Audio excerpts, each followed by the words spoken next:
Okay, well, thank you all so much for joining me today. For anyone who doesn't know me, my name is Jeff Brunner, and I work on the Cooperative Purchasing Service here at WiLS, primarily working with our academic members. The goal of today's meeting is to explain the upcoming changes to WiLS Academic Library Cooperative Purchasing and to give you a chance to ask questions. I'd like to start off with an overview of what we're doing, and then there'll be time to get your feedback and answer questions towards the end. This webinar is booked for an hour, although I don't expect us to use the full hour. I guess that'll depend on you. So we'll have we should have plenty of time for a little bit of give and take with the attendees. Okay, so our goal for WiLS Academic Cooperative Purchasing is for every participating member to pay a single annual fee to be part of the program. There'll no longer be a fee added to each subscription. Members could take advantage of as many WiLS groups and deals as you like, but only ever pay us that one fee per year. Other than that, you'd pay only the vendor's charges. So whatever the vendor charges us, we'll charge you. We'll continue to negotiate for the best prices possible, but we'll pass the entirety of those savings on to our members.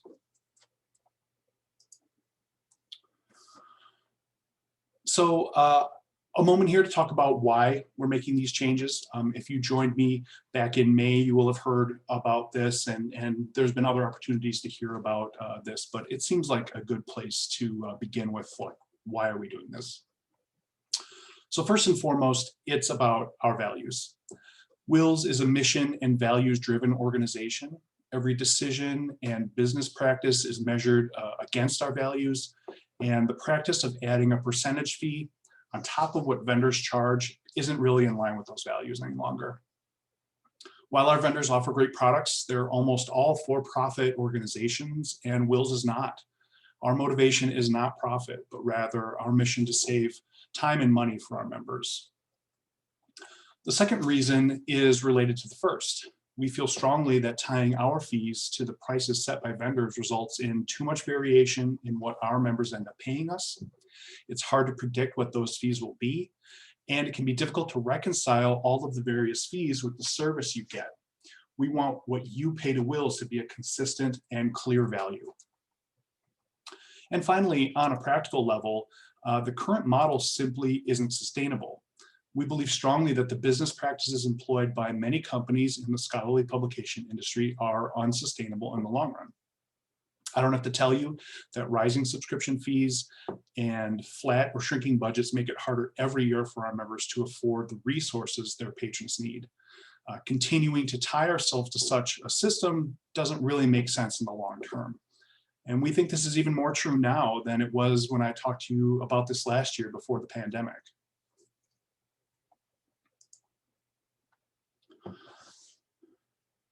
So what's changing? Well, beginning in July of 2021, academic library members will pay a single annual membership fee. Our hope was that every WiLS member would pay the same or less in that one fee than they have paid every year previously.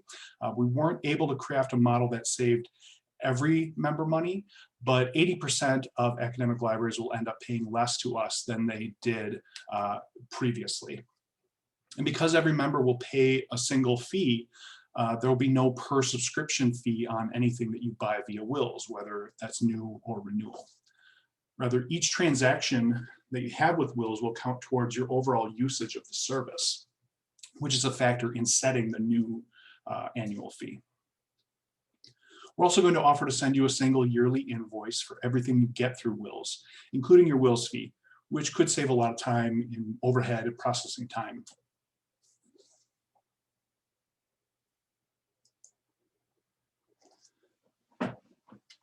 So how does the new model work? I'm going to break it down into its kind of components and talk through that.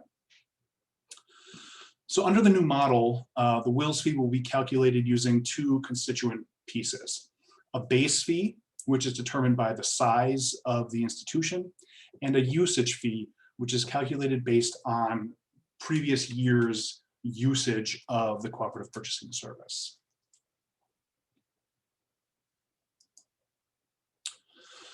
So the first component that I mentioned is the base fee. And that's determined by the size of the institution according to the table on the screen now. This is a fairly standard run-of-the-mill looking FTE table. I'm sure all of you are used to seeing these kinds of things where there's kind of a graduated fee based on the size of the institution.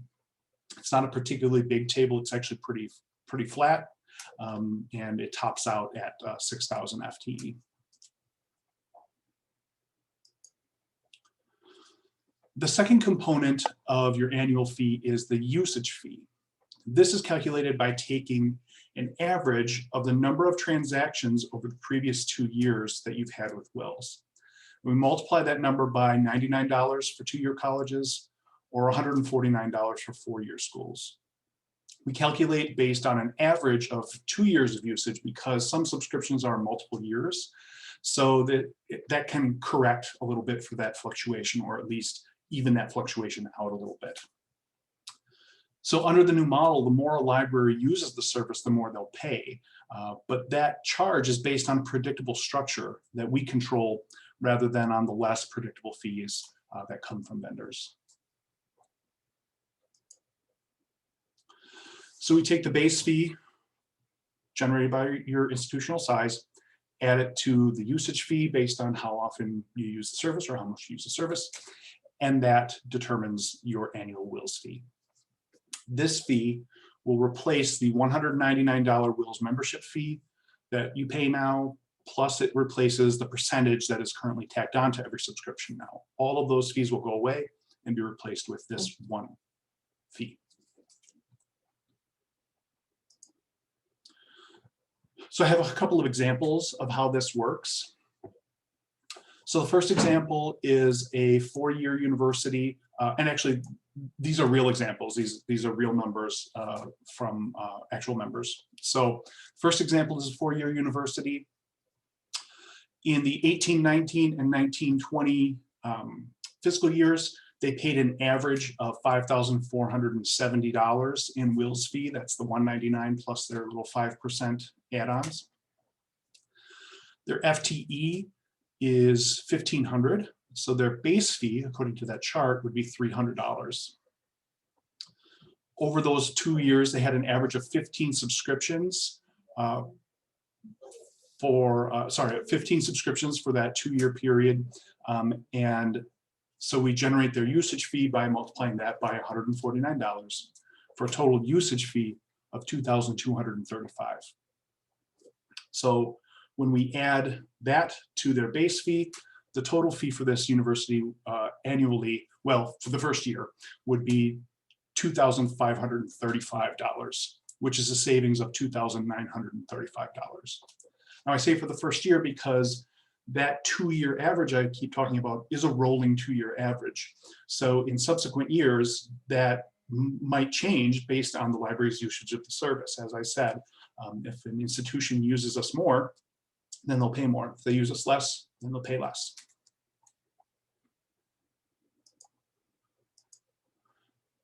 So my second example is a 2-year institution. They paid an average of $2,609 in WiLS fees over that 1819, 1920 fiscal year period. Their FTE is 5,300, so their base fee is $400. With an average of 14 subscriptions for the previous 2 years, their usage fee is $1,386. So their total fee is $1,786. That's a savings of $823 for them.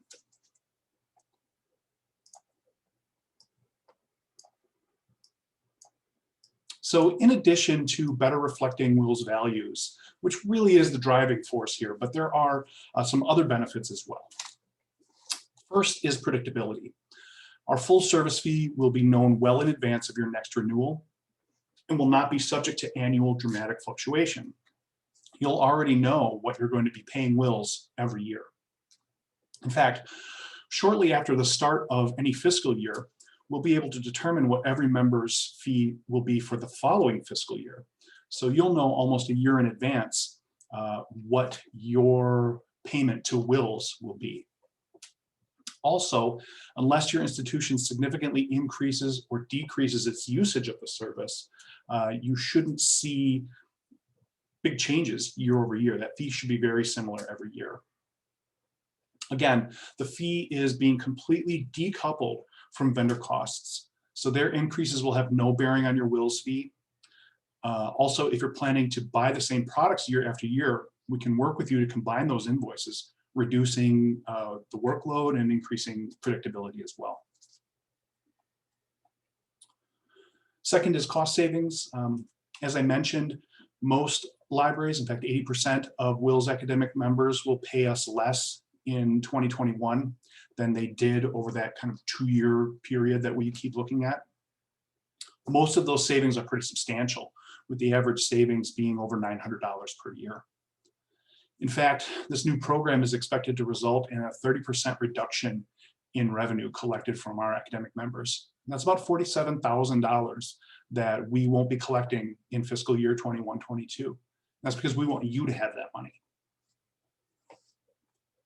Finally, if you choose to use some of your savings to have more subscriptions managed by us, it'll give us an even better leverage to negotiate bigger discounts and better terms with vendor partners. Our revenue from academic libraries will rise and fall based on how much you use the service. So that's a built-in incentive to make the service the best deal possible. That will reinforce our work to find great products that your users will love and to negotiate the best price to make those products affordable to the most members. We want you to use the service. We want to make it easy and affordable to do so. So we're really excited about this change. It's a big step forward in how we work with academic library members, and we really think it's going to improve the service overall.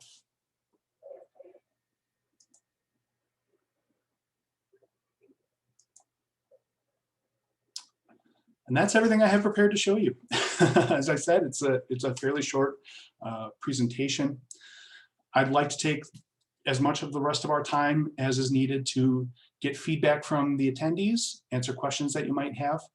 I've got the chat box open and the Q&A box open as well. So if you've got questions, comments that you want to share, feel free to put them in there. And if it's easier, I could unmute someone or allow you to talk if you'd rather speak.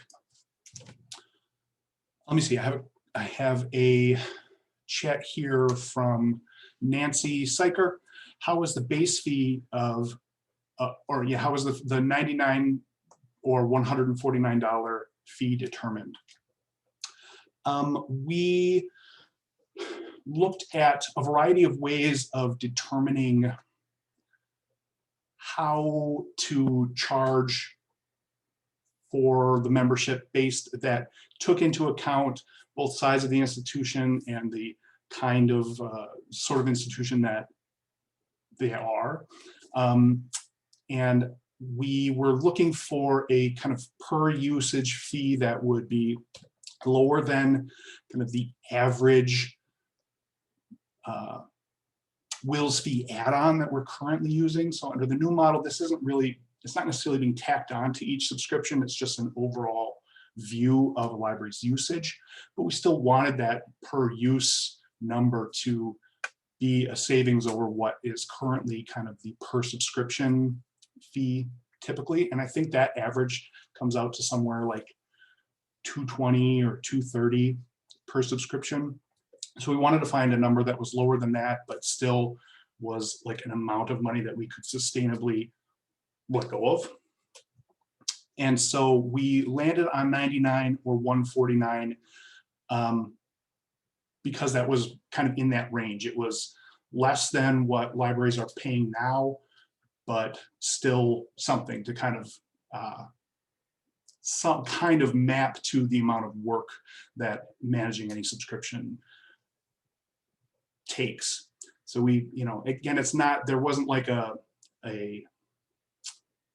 study, of like actual time done, because there's so many variables in how much time it takes to negotiate a deal or process a subscription. But we thought somewhere between $100 and $200 is about right.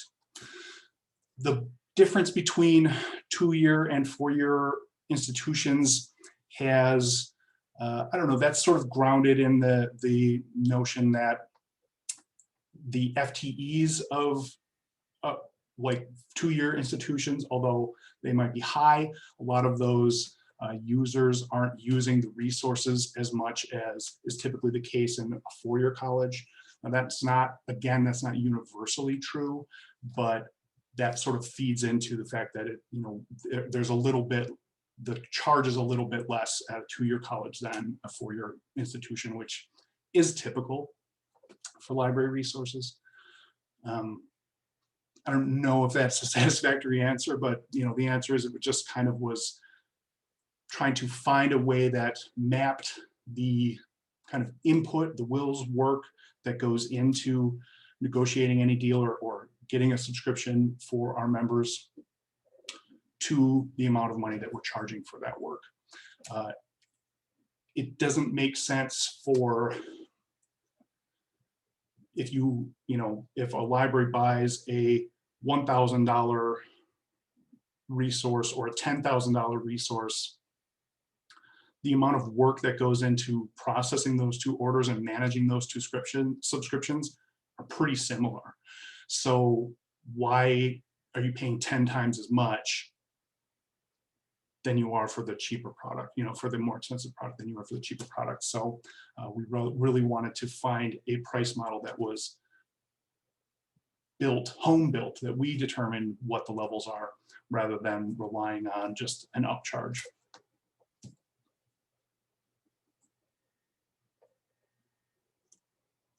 Sure, you're welcome. Thank you.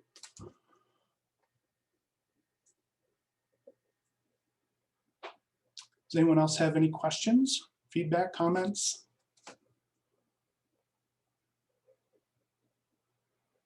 This is the point in a webinar or a Zoom meeting when I feel like I have to talk to fill in the silence. I'm sure everyone feels that way sometimes, so.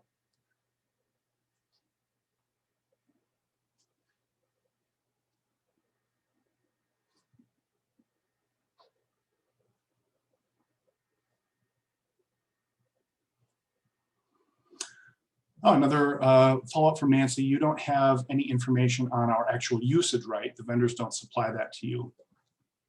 I guess I mean, that's not factoring into our pricing at all. I think usage data normally is between the institution and the vendor. We don't get that as a matter of course. You know, that's something that you know, depending on the vendor, I probably could get, but that doesn't factor into how we're charging for the service. Because when I say usage fee, I'm really talking about your usage of WiLS rather than the usage of the resources that you buy through WiLS, if that makes sense. For Mary Schneider, what is the 2-year look back period, fiscal or calendar year? Good question. That's fiscal year. So we would be looking at the 18-19 fiscal year, the 19-20 fiscal year. We use those to determine how much an institution has used WiLS over that period. And then that determines their usage fee for the upcoming fiscal year. So it's always like these previous 2 complete fiscal years. And that's because, well, I mean, we're in a fiscal year, right? We're always in a fiscal year. So we can't determine usage of the current fiscal year because it's not closed yet. So we're using the previous 2 full fiscal years. And oh, I see from Mary, specifically July 1st through June 30th, correct? Yes, that is right. I should say, like, each institution does, some institutions have different fiscal years. The WiLS fiscal year runs July 1st through June 30th. So that's the kind of 2-year period that we look at to determine usage of the WiLS service.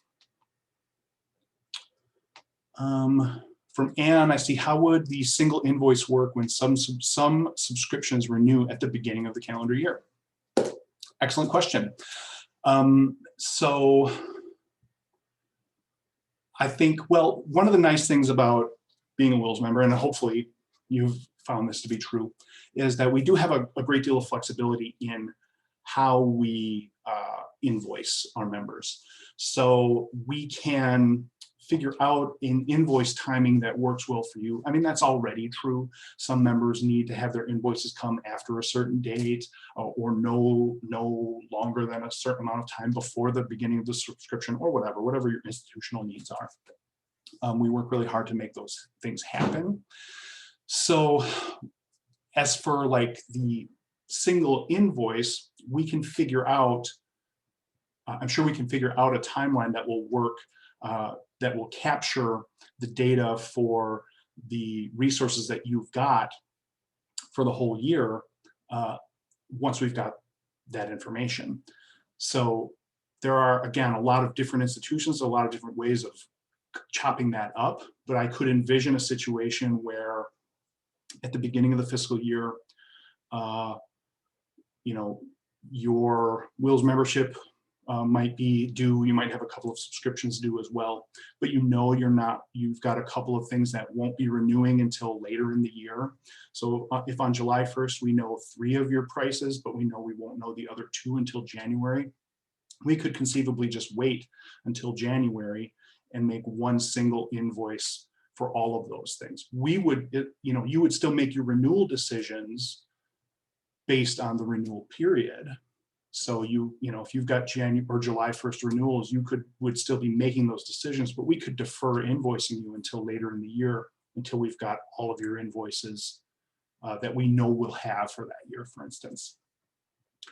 An alternative might be predictive invoicing. I mean, it depends on your institutional policies, but if we have a reasonable idea of what a kind of estimation of what a particular resource is going to cost, even though it doesn't renew until later in the year, we could invoice you for that amount. And the other factor is that we have been already and are continuing to work hard to get prices earlier and earlier and earlier. So, you know, we already have, I don't want to say specific databases because I know I'll get it wrong, but we already know what some of the prices for some resources are already going to be next January, and that's almost a full year in advance. Now, that's not universally true, but in some cases we may already have the price by the time your kind of single invoice would need to be generated. So there are several different ways to approach that, and we're happy to tailor that based on the needs of the institution. And not every institution is even going to want to take us up on that. I know that some would still prefer like single invoices for each resource and a separate invoice for their WiLS membership, and that's fine too. The single annual invoice is not something we're making you do. It's just an additional thing that we're offering to do if it will be helpful.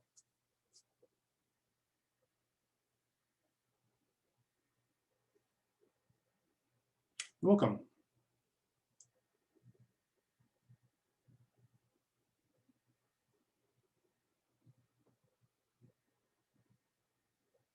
We'll just go another minute of me sitting here silently. Even though I always feel awkward, I think it's good to give time for folks to think a little bit and maybe type a question in.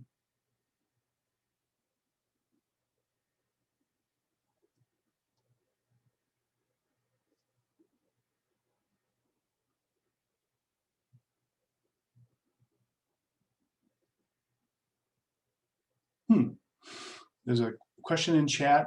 It's a different topic from Nancy. She says, sort of off topic, but did others get an OCLC email for BO name, email, and phone number? Is that like business office maybe? Oh, okay. Yeah, I hadn't heard that, but of course WiLS doesn't have a, we don't have a vendor relationship with OCLC anymore, so I don't know. I can't offer anything as to what that's about, but it does seem like everyone's saying yes, they did. So that must be something they're doing for everyone.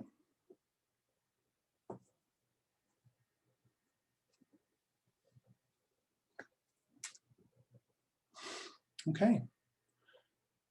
Well, I will I'll say thank you all for attending.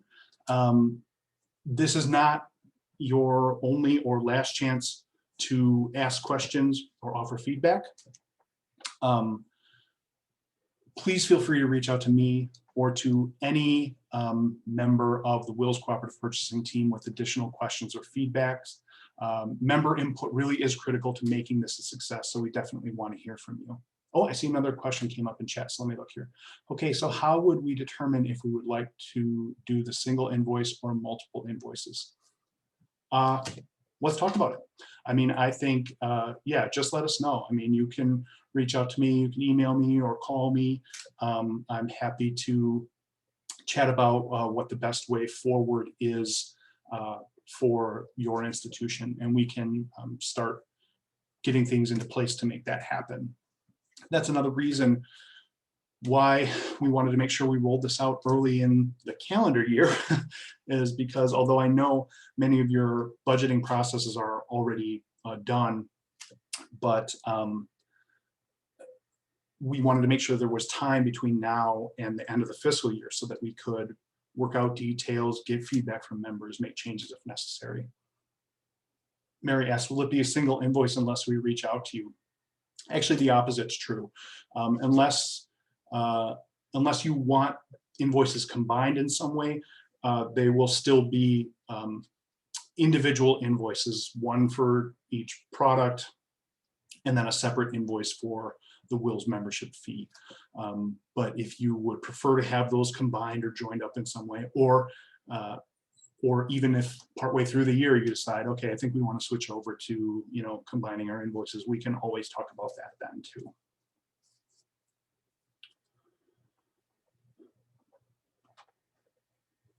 Okay.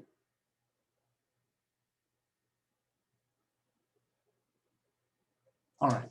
Well, you're welcome. Thank you, Nancy. And thank you everyone for coming. I really do appreciate it. I know it's extra time out of your day, but it's very important to us that everyone hears about this and knows that it's coming and has the opportunity to talk to us about it, so that we can make sure it's the best possible program it can be. We believe very strongly in our cooperative purchasing service. We think it's a really good value to the members, and we want to make sure you do too. So again, if you've got any questions, feedback, or anything, feel free to call or email me or any member of the team. Thanks a lot for coming. I hope everyone has a really great afternoon, and talk to you soon.